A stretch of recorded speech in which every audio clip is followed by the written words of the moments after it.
আসসালামু আলাইকুম প্রিয় দর্শক, বাচ্চাদের খাবার রেসিপির আজকের পর্বে বাচ্চাদের জন্য খুবই পুষ্টিকর, স্বাস্থ্যকর ও মজাদার একটি সকালের নাস্তার রেসিপি নিয়ে হাজির হয়েছি। সারা রাত না খেয়ে থাকার পরে বাচ্চাদের সকালের নাস্তাটা হতে হবে অনেক বেশি পুষ্টিকর এবং মজাদার। মজাদার হওয়ার কারণে বাচ্চা পেট ভরে খাবে এবং পুষ্টিকর হওয়ার কারণে বাচ্চাদের শরীরে বিভিন্ন পুষ্টি চাহিদা পূরণ করবে। এই খাবারটি বাচ্চাদের দ্রুত ওজন বাড়াতে সাহায্য করবে, একই সাথে বাচ্চাদের শরীর ও পেট ঠান্ডা রাখবে। এই খাবারটি তৈরি করে আপনারা কিন্তু ৮ মাস থেকে ৫ বছর বয়সী বাচ্চাদেরকে খাওয়াতে পারবেন। তো এখানের কথা না বাড়িয়ে চলে যাচ্ছি মূল পর্বে। তো এজন্য সরাসরি চলে আসলাম চুলায় একটা প্যান দিয়ে তার মধ্যে দিয়ে দিচ্ছি আগে থেকে ভিজিয়ে রাখা সাবুদানা। সাবুদানাগুলোকে আমি নর্মাল পানি দিয়ে ২ থেকে ৩ বার ভালো করে ধুয়ে নিয়েছি। তারপর প্রায় ১ ঘন্টার মতন সাবুদানাগুলোকে ভিজিয়ে রেখেছি। পারফেক্টভাবে সাবুদানা রান্না করতে চাইলে সাবুদানাগুলো কিন্তু ভিজিয়ে রাখা খুবই জরুরি। সাবুদানা যত ভালো ভিজবে তত রান্না করতে সময় কম লাগবে এবং দ্রুত সিদ্ধ হয়ে যাবে। এবার এর মধ্যে দিয়ে দিচ্ছি আগে থেকে ধুয়ে রাখা চিড়া। আর আমি এখানে সাদা চিড়া নিয়েছি, আপনারা চাইলে কিন্তু সাদা চিড়ার পরিবর্তে লাল চিড়া নিতে পারেন, কারণ সাদা চিড়ার তুলনায় লাল চিড়ায় পুষ্টিগুণ বেশি থাকে।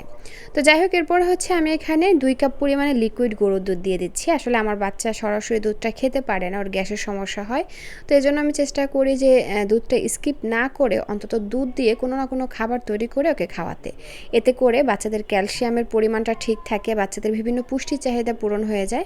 আর পুষ্টিবিদরা তো বলেনি যে বাচ্চাদেরকে অন্য খাবার স্কিপ করলেও ডিম আর দুধ স্কিপ করানো যাবে না, কারণ এটা বাচ্চাদের জন্য সুষম ও আদর্শ খাবার, যা একটি বাড়ন্ত বয়সী বাচ্চাদের জন্য অনেক প্রয়োজন। তো যাই হোক, এরপরে হচ্ছে আমি এখানে স্বাদ অনুযায়ী লবণ দিয়ে দিলাম। এবার চুলার আঁচ মিডিয়াম আঁচে রেখে ঘন ঘন নেড়ে চেড়ে আমরা এই খাবারটি ভালো করে রান্না করে নেব। দর্শক, আরেকটি কথা, যে সকল বাচ্চাদের খাদ্য তালিকায় এখন পর্যন্ত গরুর দুধ যুক্ত করেন নাই, তারা এখানে গরুর দুধের পরিবর্তে খাবারটি নর্মাল বিশুদ্ধ খাবার পানি দিয়ে রান্না করবেন। রান্না শেষ হয়ে যাওয়ার পরে খাবারটি ঠান্ডা হয়ে গেলে বাচ্চা যদি ফর্মুলা দুধ খায়, তাহলে আপনারা এখানে কিছুটা পরিমাণে ফর্মুলা দুধ যুক্ত করে তারপরে বাচ্চাদেরকে খাওয়াতে পারবেন। আর যে সকল বাচ্চারা গরুর দুধ খায় তাদের ক্ষেত্রে পানির পরিবর্তে গরুর দুধ দিয়ে খাবারটি রান্না করবেন। তো যাই হোক, ঘন ঘন নেড়ে চেড়ে আমরা এগুলোকে ভালো করে রান্না করে নিচ্ছি। কিছুক্ষণ রান্না করে নেওয়ার পরে দেখবেন খাবারটি এরকমের ঘনত্বে চলে এসেছে এবং সব কিছু খুব ভালোভাবে সিদ্ধ হয়ে গেছে।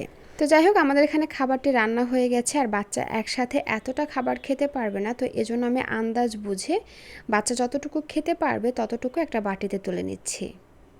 আর এই যে দেখুন কতটা লিকুইড ছিল, আর এখন ঠান্ডা হয়ে যাওয়ার পরে এটা কতটা ঘনত্বে চলে এসেছে। তো যাই হোক, এখন হচ্ছে আমি এখানে আম যুক্ত করব। আমি এখানে ছোট সাইজের একটি আম ভালো পাকা দেখে এভাবে কাঁটা চামচের সাহায্যে ম্যাশ করে নিয়েছি।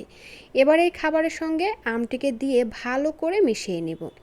আমের সিজনে আপনারা এই খাবারের মধ্যে আম যুক্ত করতে পারবেন, যখন আম না থাকবে তখন কিন্তু আপনারা চাইলে এর মধ্যে কলা যুক্ত করতে পারেন। আম আর কলা এই দুইটাই কিন্তু অনেক বেশি পুষ্টিকর এবং ওজন বৃদ্ধিকারী খাবার। তো বাচ্চাদেরকে কিন্তু এইভাবে আপনারা সকালের একটি নাস্তা তৈরি করে দিতে পারেন। বাচ্চা পর্যাপ্ত পুষ্টি তো পাবেই, সেই সাথে বাচ্চা মজা করে খাবে। তো দর্শক, এই ছিল আমার আজকের আয়োজন। এতক্ষণ সাথে থাকার জন্য অসংখ্য ধন্যবাদ জানিয়ে আজকের ভিডিওটি এখানেই শেষ করছি। আল্লাহ হাফেজ।